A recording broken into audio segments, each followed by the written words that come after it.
Friends, आज हम पढ़ेंगे वर्कशीट नंबर 44 विज्ञान साइंस की तत्वों का वर्गीकरण के बारे में। तो अव्यवस्थित से व्यवस्थित करना मेंडलीव की आवर्त सारणी। आवर्त सारणी जो मेंडलीव ने बनाई थी, मेंडलीव आखिर है कौन, पहले हम वो पढ़ते हैं। न्यूलैंड के अष्टक सिद्धांत के अस्वीकार होने के बाद कई सारे वैज्ञानिकों ने कई ऐसे प्रतिरूपों की खोज जारी रखी जिससे तत्वों का गुणधर्मों उनके परमाणु द्रव्यमान के साथ संबंध स्थापित हो गए। तत्वों का वर्गीकरण का मुख्य श्रेय रूसी रसायन दमित्री इवानोविक मेंडलीव को जाता है। तत्वों का आवर्त सारणी के आरंभिक विकास में उनका योगदान रहा है। उन्होंने अपनी सारणी में तत्वों के उनके मूल गुण धर्म, परमाणु द्रव्यमान तथा रासायनिक गुणधर्मों की समानता के आधार पर व्यवस्थित किया। यानी कि जो मेंडलीव है, उन्होंने क्या किया, तत्वों के वर्गीकरण के लिए मुख्य श्रेय उन्हीं को जाता है। उन्होंने मतलब कि क्या क्या देखा, उनके मूल गुणधर्म, परमाणु द्रव्यमान और रासायनिक गुणधर्म के आधार पर व्यवस्था की। और इनके नाम पढ़ लेते हैं, क्या है आखिर ये है कौन। मेंडलीव का जन्म 8 फरवरी 1834 में हुआ था। रूसी के पश्चिमी साइबेरिया में हुआ था, टैबोलस्क स्थान पे हुआ था। यानी साइबेरिया में टैबोलस्क स्थान है, वहाँ पे हुआ था। उनके द्वारा प्रस्तावित तत्वों के व्यवस्था को मेंडलीव की आवर्त सारणी कहते, क्या कहता है, उनके नाम पे रखा गया है मेंडलीव की आवर्त सारणी। आवर्त सारणी रसायन की एकमेव सिद्धांत साबित करते, इसे नए तत्वों की खोज के लिए प्रेरणा मिली। यानी कि इन्होंने जो इनका बहुत महत्वपूर्ण योगदान है हमारे तत्वों के वर्गीकरण के लिए। आगे पढ़ते हैं। मेंडलीव ने अपने कार्य जो है 63 तत्वों के साथ आरंभ किया था।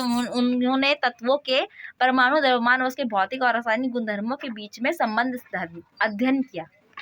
उन्होंने क्या किया, तत्वों के बीच में जो परमाणु द्रव्यमान थे और उनके जो भौतिक और रासायनिक गुणधर्म थे, उनके बीच में संबंधों को पढ़ाई की। यानी कि इसके बारे में ध्यान से पढ़ा कि आखिर है क्या। रासायनिक गुणधर्मों के अंतर्गत मेंडलीव ने तत्वों के ऑक्सीजन एवं हाइड्रोजन के साथ बढ़ने वाले यौगिकों पे अपना ध्यान केंद्रित किया। उन्होंने क्या देखा कि जो ऑक्सीजन और हाइड्रोजन है उसके ऊपर ध्यान दिया कि आखिर ये है क्या, आखिर ये किसके साथ ये है कि क्या यौगिक बना रहे। उन्होंने ऑक्सीजन और हाइड्रोजन का इसलिए चुनाव किया क्योंकि वो बहुत ज्यादा सक्रिय थे और अधिकांश तत्वों के साथ वो क्या बनाते थे, यौगिक बनाते थे। तत्वों से बनने वाले हाइड्राइड और ऑक्साइड के सूत्रों को तत्वों के वर्गीकरण के लिए मूलभूत गुणधर्म माना गया। यानी कि आखिर हाइड्राइड और ऑक्साइड का जो सूत्र है वो ही आखिर तत्वों का वर्गीकरण करेगा। समान गुणधर्मों वाले तत्वों को एक साथ रखने पर उन्होंने ये पाया कि अधिकतर तत्वों के आवर्त सारणी को स्थान मिल गया है, वो अपने परमाणु द्रव्यमान के आरोही क्रम में व्यवस्थित हो गए। यानी कि जब उन्होंने सबको आवर्त सारणी में सबको जगह दे दी कि तुम यहाँ बैठो, तुम यहाँ बैठो, तब उन्होंने क्या देखा कि जो परमाणु द्रव्यमान है वो आरोही क्रम में, यानी एक के आगे एक है, यानी बढ़ते हुए क्रम में है। उन्होंने ये भी देखा कि समान भौतिक एवं रासायनिक गुणधर्मों वाले जो विभिन्न तत्व है एक निश्चित अंतराल के बाद आते हैं। यानी कि उन्होंने ये देखा कि जो भौतिक और रासायनिक गुण वाले कुछ विभिन्न जो तत्व है वो एक के बाद एक, यानी कि एक लाइन गई फिर उसके बाद फिर से दोबारा लाइन आई, तो उसमें क्या है, कुछ कुछ मिलते जुलते हैं। इसी आधार पर मेंडलीव ने आवर्त सारणी बनाई। उन्होंने का सिद्धांत क्या था कि तत्वों के गुणधर्म उनके परमाणु द्रव्यमान की आवर्ती फलन होते हैं। यानी कि उन्होंने परमाणु द्रव्यमान के हिसाब से बनाया।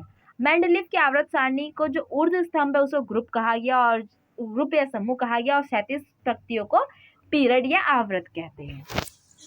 ठीक है, अब आगे देखते हैं। आगे तो वर्कशीट हो गई है हमारी, नीचे अभी कुछ बाकी है। इसमें मेंडलीव की हमें दी हुई है क्या कि मेंडलीव के बारे में, मेंडलीव ने जो आखिर आवर्त सारणी में थी उसके बारे में दिया हुआ है। तो आप इसे बुक से ध्यान से आप पढ़ सकते हैं, इसमें तो आपको पता भी नहीं चलेगा आखिर कहाँ क्या है। आइए क्वेश्चन देखते हैं। चलिए इन्हें करिए। मेंडलीव की आवर्त सारणी का उपयोग कर निम्नलिखित तत्वों के सूत्र का अनुमान कीजिए। यानी कि इनके ऑक्साइड का सूत्र का ज्ञात करना है, तो इसके बारे में लिखेंगे हम। ए का K2O, Al का Al2O3, Ba का BaO, C का CO2, Si का SiO2। नेक्स्ट क्वेश्चन क्या है, मेंडलीव द्वारा निम्नित आवर्त सारणी के नियम का आधार क्या है। तो आधार क्या है, परमाणु द्रव्यमान था। मेजर यानी कि जो सबसे इम्पोर्टेंट जो था वो था परमाणु द्रव्यमान।